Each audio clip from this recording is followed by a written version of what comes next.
yourself. The vote is very important, and I'm totally behind that aspect, but it's really hard to outgive Santa Claus. That's true. And I'm quoting that from Rush Limbaugh. Yes. You mentioned something very interesting, is to gather together and tell us to do these things. I understand that. But sometimes it comes down to just a single issue. And I have a number of single issues, which I won't get into because I've discussed many of them with Steve. Over 50% of my phone calls every month are to a political office. I can't make my voice heard. I don't even know if you hear my voice or get those messages. But we have a lot of things in California, and you went across many of them. It's really difficult for us. How do we get to you and your colleagues right up front and say, hey, I want to talk to you. You know what I'm saying? You want Yeah. you want the truth? Yeah. You want me to tell you the truth? You're not gonna like it. Huh? But I'm gonna tell you the truth. It's called bullets. Amen. But wait a minute, let me finish. When I ran for office, okay, my consultant, I was knocking on doors. And he goes, what are you doing? I said, I'm knocking on doors, passing out literature. He says, you represent 500,000 people. You won't even touch 1% by knocking on doors. So how do you get your message out? By going door to door. I says, well, that's what I've always done. It works. I want to meet the people. He says, I'm going to tell you, and I'm going to show you something. I says, all right, show me. He goes, I'm going to drop $25,000 worth of literature in your name. You're down by 6 points right now in the polls. And then I'll call you 2 weeks. He dropped 25,000, I broke even. 2 weeks. So, I hate to say it, but if you want to hold and get the attention of a bunch of legislators, you don't need to get mine, because I'm there. I've always been there. Even if you wanted to run me out of town, I'm never going to change what I believe in. Okay? I've been grounded, and I've planted my flag because I love the country. That's why I'm doing it. But when you go to Sacramento, you bring your resources together, and you go after these candidates who are taking away your freedom. You talk to the people in your district. You help them. The best way to do it is we've got 6 different seats that we could take in 214 and get back to 2/3 that Mr. Leduc is talking about. We get our resources, we send those resources in those 6 districts, we take back the assembly from the 2/3. The problem is if and with the big media the way it is, they're not telling your story. So we have to pay to tell our story. That's how bad it's gotten. And if there's a tree that falls in the forest and you never see it, you're never going to know it fell. If we're losing our freedom and nobody's told about it, how are they going to fight for it? I'm just telling you, I'm being absolutely honest with you. It takes resources. There's no shortcut. And it takes internet, it takes registration, it takes email blasts. What you're doing is you are moving the ball. But the key is to get 6 seats back in the assembly where we can stop the 2/3 of the fire tax. That's part of the answer. Not all of it, but it's a big part. And by the way, the unions, they come in with $100 million. We come in with $10 million. They shoot us 10 times, we shoot back once. That's what happens. Yeah. I'm sorry. Hey, Darrell? Yeah, I'd just like to mention on that fire tax, there'll be a meeting next Tuesday. George Runner? Yeah. He's been in my office. Yeah, up at Magalia. Yes. At the volunteer fire station. Yes. At 6 o'clock. Jim Nielsen will be there and many others. So. Yeah, I had George and Chico about 6 months ago on the fire tax, and it was packed out, and that's a fight that we can win, by the way. Is that fire tax part of the Agenda 21? No, it's just part of the left-wing extremist goals, taking your money and spending it. Where's the money going? It was backfilled to, it was supposed to go to fire, but it never did, to backfill education because they shortchanged education. We knew it was a scam. Cal Fire, did you know that they opposed that bill? Yes. Yeah. They opposed the bill. I'm just letting you know. They didn't want it. They called me up and said, we don't want it. I said, don't worry, we're good. They knew it was a setup. so they Yes. didn't support it. So do we, Yeah, the Fire State Council. yeah, no, I remember that, yes, thank you.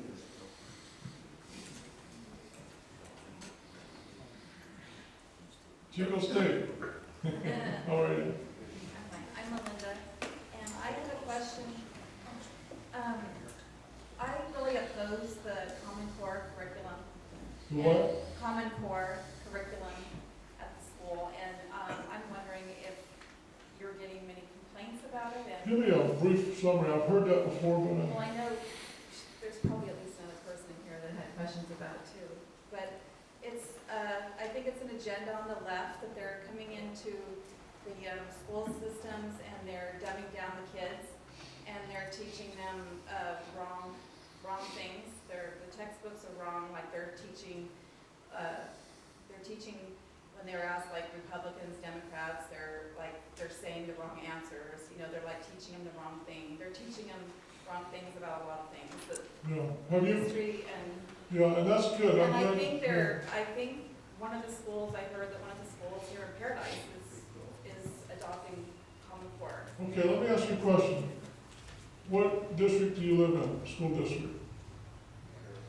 Paradise. Okay, now remember, you have a school board, right?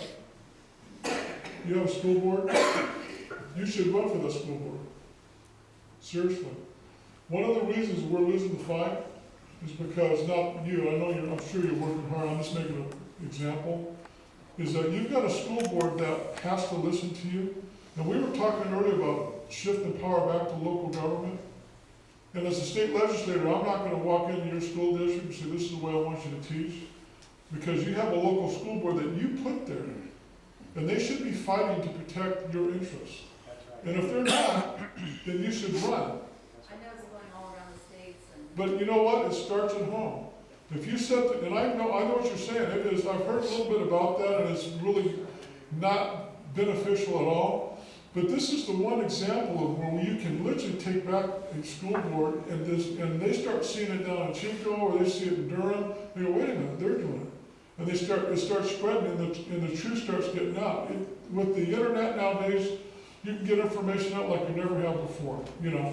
But I agree with you, I'm very concerned about it. We need to make sure our kids are being taught the right things.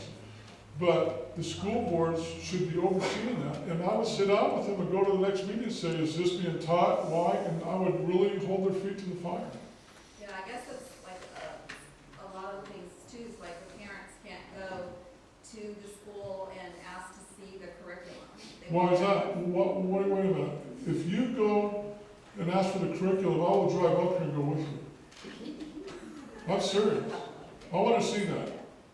Because if that happens, then there'll be a problem.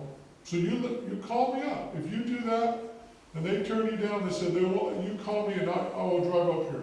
I'll bring my staff, I'll bring the press, we'll have some fun. How's that sound? Okay?